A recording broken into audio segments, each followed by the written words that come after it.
Email star confirms who will replace Rye when Celia begins to doubt his loyalty. Celia has a special fondness for Dylan because he reminds her of Rye. Actress Jay Griffiths revealed that her character Celia Daniels is one of email's most dangerous masterminds. Celia is a cold, calculating criminal who runs the entire operation with ruthless precision. When trouble arises, she takes care of it immediately. Celia is sharp, strategic, and always 10 steps ahead of her opponents. Her son is Ray Walters, Joe Absalom. But that's not the truth. Rye was actually adopted by Celia when he was a child on the streets. She raised him in an environment of drug trafficking and human exploitation. Although Rye has hinted many times that he has a superior, no one expected that person to be his adoptive mother. Celia controls everything from above. Rye is just a middle manager, overseeing the couriers, finding victims for the farm, and carrying out her orders. But he always disappoints Celia. Recently, RY's growing feelings for Laurel Thomas Charlotte Bellamy have made him more distracted and unstable. That forces Celia to find a replacement, and Dylan becomes the third choice. In the following episodes, Celia faces a hard truth. One day she will need someone to replace Rye.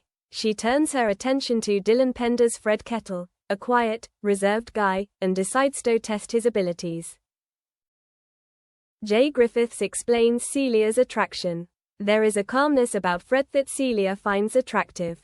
She has a special affection for Dylan and is willing to ignore her intuition that something is wrong. Celia wants to turn Dylan into a new version of Rye, but to do that he must prove himself. Celia orders Dylan to take care of a troubled teenager named Robbie with a baseball bat. Dylan refuses. Instead of getting angry, Celia is pleased. It proves Shay is not the violent type. That is not his nature. Dylan is more suited to the role of manager than henchman. That same week Celia discovers Ted's true identity and Rye disappoints her again.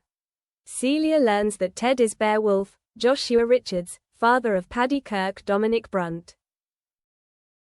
What angers her is not Bear, but the fact that Rye is breaking the rules. Jay explains that they never mess with the locals. The locals have families, they have acquaintances, they will be noticed. But Rye has done the taboo. The series of mistakes has almost made Celia lose patience. Celia is the villain, which means she will not last long in the Dales. But according to Jay Griffiths, Celia has actually paid for all her crimes. Her greatest punishment was loneliness. Despite her power and wealth, Celia had no real life. She owned a luxury apartment but never returned. She had unlimited money but no joy. She manipulated everyone, had no friends, no connections, no peace. Her life was suffocatingly small. A lonely existence for a woman who controlled everything. And perhaps in the end, Celia would lose what she valued most: control.